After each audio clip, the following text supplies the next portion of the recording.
Tall players were looking crazy in the early 2K26 testing. So in today's video, I'm going to be showing off two different 6'10 dribbling builds that are super balanced. One of my 6'10 builds gets contact dunks with Hall of Fame posterizer at some point with the Max +2 Tier 1 badge, 89 mid-range that can get Legend Set Shot Max +2, and Silver Limitless Max +1 with the shooting specialization. And it has a max ball handle with lightning launch at gold if you use the Max +2 Tier 2 on it, along with an 82 perimeter, 84 block, 82 strength, and an 80 offensive rebound. And going back to the gameplay breakdown videos, the dribbling is fast this year. It's smoother this year. You can speed burst out of animations now no matter what your height is. Shooting has no RNG. The dunk meters and layups look much better, leading a lot of us to want to go back to these taller dribbling builds. And that's what we're going to show off in today's video. Now, this video's purpose is to try to help you get a better idea on what to make for NBA 2K26. So make sure to subscribe if I help you out at all. Drop a link in the video for your boy, and let's get into the video. With NBA 2K26 being new to all of us, you're going to need help with the best animations and jump shots. And NBA2KLab.com has you covered with a bunch of free tools. But if you buy their monthly subscription using code DoubleH for 20% off at checkout, you get access to all their premium tools, ranking all the best to worst animations, but having the ability to have every jump shot's base and releases ranked in green window percents and speeds in milliseconds is wild. There's also a custom jump shot recommender where you can plug in your controller and it recommends you a jump shot for your controller and latency. Get started now by going to NBA2KLab.com and use code DoubleH at checkout. What is good, YouTube? It's your boy Henry, aka DoubleH, back at it with yet another banger. And these 6'10 tall dribbling builds could definitely be effective in 2K26. So I ended up starting off as a power forward, 6'10, 210 pounds, which is going to be the minimum weight so we can be as fast as possible. 482 strength still, so I can get silver immovable and gold strong handles. And then we have a 7-foot wingspan, so we can get a high enough mid-range to get those shooting badges. Now, as y'all can see, a max ball handle on this 6'10 is a 78 ball handle. Now, the good thing is a lot of good dribble moves are at 75 ball handle or below that were tested in 2K26, because 6'10s are definitely going to be moving good. But starting with the finishing for this build, I went with an 89 driving dunk. You're going to see later in the video on the second version I make, I switch up the layup a lot, but for now, we have a 70 layup, 79 close shot, which is actually pretty high for 6'10 dribbling build. And then we have a 72 standing dunk, so we can get that bronze rise up. Plus, we're going to be getting some good, like a lot better than the 40-45 standing dunk animations. I'm pretty sure we get ones at like 65 and 60, so that'll be nice. This is going to give us silver posterizer, bronze paint prodigy, and bronze rise up, like I said. Now, if I made this build, I wouldn't plan on putting a max +1 or 2 on posterizer, but if you wanted to do that, you could do that as well. Now, I do have written down what I would put the max +1s and 2s and specialization on. If you eventually unlock the max +1 Tier 1 that's not a part of a specialization, I would put that for gold posterizer unless you would want to put it on unpluckable, which we will talk about later. And then moving on to the shooting, we're going to have an 89 mid-range and an 83 three-pointer. This is why we didn't go max wingspan. We wanted to have good shooting. And if y'all watch the gameplay breakdown, Kevin Durant is going crazy. And that's because he's 6'10", and it's because he has really good stats. But a bigger reason why is because he has crazy badges. And finally in 2K26, we can replicate that with the max +1s and 2s. So if I were to make this build, I would put shooting or playmaking specialization, probably shooting. So if you went shooting specialization, you could max +2 gold set shot specialist to legend set shot specialist. And then when it comes to the next badge, you want a max +1. You got to pick a Tier 1 badge. So we're going to go with either Limitless Range or Deadeye. I would go Limitless Range to get that silver Limitless Range. And then later on, when you unlock the max +2 Tier 1 or a max +2 Tier 2, the max +2 Tier 1 can go to Deadeye, giving you Hall of Fame Deadeye. And then there's a lot of good Tier 2 badges on this build. One of them being Shifty Shooter, which is on silver right now.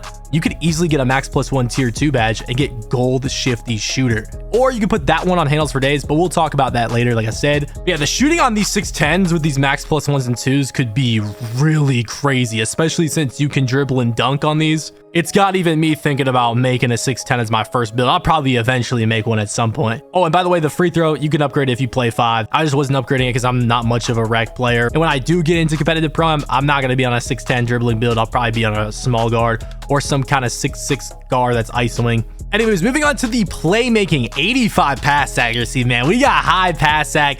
That's going to go ahead and give us bronze bailout, gold versatile visionary, and gold dimer. Now, I wouldn't max +1 or 2 any of those, but if you wanted to, you could max +2 dimer and get legend dimer, and that's a tier 2 badge. Ball handle, we went with 75 ball handle. Now 75 ball handle we talked about gets some really good dribble moves, but the badges aren't the greatest. You only get bronze unpluckable, and silver unpluckable isn't until 80 ball handle. You only get bronze handles for days, and silver handles for days isn't until 81 ball handle. So that's why I would probably really consider doing a playmaking specialist on this build, so you could +2 some of these, because handles for days is a tier 2 badge, and lightning launch is a tier 2 badge, and unpluckable is a tier 1 badge, and the only other tier 1 playmaking badge though is versatile visionary. So you could probably +2 unpluckable for gold if you went playmaking specialist, and then +1 handles for days, and then waste the tier 2 max +2 on gold lightning launch. Anyways, moving on to the speed ball, 68. That's going to be like the fastest you can really go in terms of lightning launch, which gives you bronze lightning launch. Then we got the defense, 70 interior defense, 84 block. That's going to go ahead and give us silver paint patroller, which I really like, and we get silver high flying denier. Hey man, even a defensive specialization would be crazy on this build. Getting Hoff paint patroller or something like that, or Hoff high flying denier. 73 steel, that's gonna go ahead and give us the silver interceptor. Only bronze glove, but like I said in my gameplay breakdown, plucks are not really there. You can still get blitzes, which I think you'd be able to get with the 610 regardless, and then obviously the lanes are really good so that we get the silver interceptor. But we have an 82 perimeter. That's going to be enough for silver challenger. It's almost, I mean, it literally is maxed out, because with the wingspan we have, we wanted to get good shooting, so it's maxed out. It's the best you're going to get on this build. Then moving on to the rebounding, we have an 80 offensive rebound, giving a silver rebound chaser. And if anybody wanted D board over O board, I always prefer O board. But another thing to point out is offensive rebound is cheaper than defensive rebound. But we still have a 65 defensive rebound. And then the physicals, we have a max speed, 80 speed, 72 agility, which is also max, but there wasn't any reason to keep going up on the agility. We would have had to take stats away from somewhere else, and you don't get anything extra with that. Then we have an 82 strength. So you do have strength on this build, gives you gold strong handles, and it gives you silver immovable. Now we get silver box out beast regardless. That's not involved in strength anymore for 2K26. Then the 78 vertical for those contact dunks. And look at this build.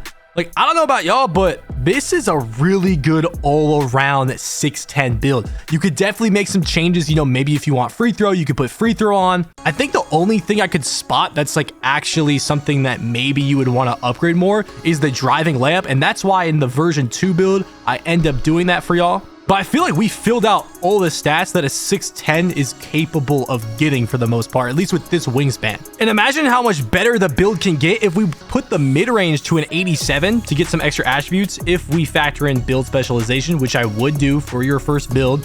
I feel like everyone's able to grind my career on rookie and get that done. So this is what I would do if you do a shooting specialization. I put the mid-range to 87, put something else up that you want, and then I would put your max +1 and max +2 from shooting specialization. I put the max +2 on set shot for legend set shot specialist, the max +1 on limitless range so you can get silver limitless range. Then you would eventually unlock a max +1 for tier 2 and tier 1, and a max +2 for tier 1 and tier 2. So the max +2 for tier 1, I would put on Deadeye, bro. Hall of Fame Deadeye, legend set shot, and gold and silver limitless, and potentially a higher shifty shooter. I mean, dude, that's literally Kevin Durant shooting right there on a 6'10 with 7-foot wingspan. That'd be crazy in the park or in the rec or in the stage 2s. Like, that would be insane. Then the max +2 for tier 2, you definitely have some options here. You could go gold lightning launch, but maybe if you only want silver lightning launch, you could go Hall of Fame shifty, or you could go gold handles for days. I'd probably go gold lightning launch though. Then with the max +1 tier 1 badge, you should definitely go either unpluckable or posterizer. I'd say you might have to go unpluckable, but the pluck steals did look bad in the gameplay testing, so maybe gold posterizer. Honestly, I'd probably do silver unpluckable. Bronze is a little low. Then with the max +1 tier 2 badge, I would put it either on Shifty Shooter for gold or Handles for Days for silver Handles for Days. Honestly, realistically, you'd probably have to end up going with the silver Handles for Days. And yeah, then this build will be looking crazy. But if you went with the Playmaking Specialist, you would get the max +1 and a max +2 for playmaking. So if you did it this way, you'd have to put either the pass hack or the ball handle down, then put the +2 cap raiders on one of those. But mid-range is more expensive, so you get more attributes if you do the shooting specialization. But if you want the playmaking, put one of those down, then put your cap raiders on that. Then you would start your max +2 with actually a tier 2 badge. I would put it on Handles for Days, so you get gold Handles for Days. Then the max +1 badge, I would put on Unpluckable, so you get the silver Unpluckable. Then you would get a max +2 tier 1 badge eventually, and I would put that on Legend Set Shot Specialist. Then you would get a max +2 for tier 2 eventually, and I'd put that for gold Lightning Launch. Then you get a max +1 for tier 1, and you could put that either on Posterizer, Deadeye, or Limitless Range, or even Interceptor if you wanted, or Paint Patroller. You got a lot of options there. I would probably do silver Limitless Range though, maybe gold Deadeye. Then with the then you would get a max +1 tier 2 badge, and you could put that on gold Shifty Shooter, and now you got 2 gold playmaking badges with silver Unpluckable. That would be kind of insane. This ended up being called a two-way 3-level 0.4. compared to 𝘨𝘪𝘴, Chris Webber, and Evan Mobley. The weaknesses, it says no presence in the low post. I mean, this isn't a post score, so yeah, sure, I don't have post control. That's basically what they're saying. The strengths are amazing. Fearless shot blocker, big man with magician's vision, reliable elbow jumper, and lethal transition dunker. They're basically calling me a slasher, a sharpshooter, a playmaker, and a lockdown all in one. That's literally perfect. Anyways, let's move on to version number 2. Now, version number 2, I was like, okay, what can we get away with lowering? So I was like, okay, let's make a lower pass sack version. So I ended up going from 85 pass sack to 76, which means we're going to go from gold versatile visionary to silver, and we're going to go from bronze bailout to no bailout, and gold dimer to silver dimer. 76 pass sack is still pretty damn good though, especially for a 6'10". And then I really tried to test what we could get. I tried hiring a lot of things, and honestly, there was just a lot that was just too expensive.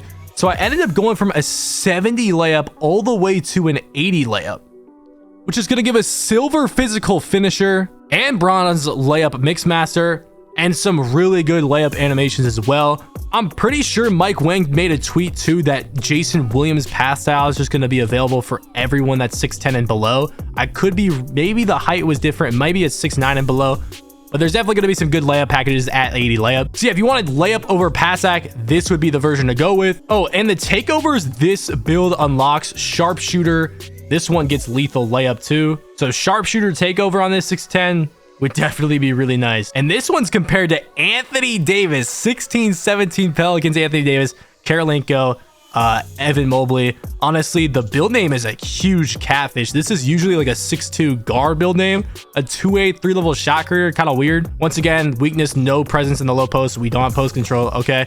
And then the strengths are a little different. It says hits threes at a high clip, great instincts as a rim protect, reliable elbow jumper, lethal transition dunker, literally exactly what we're looking for. But anyways, if you want to see the best 6'4 all-around builds that had no weaknesses in the builder, go check out this video right here.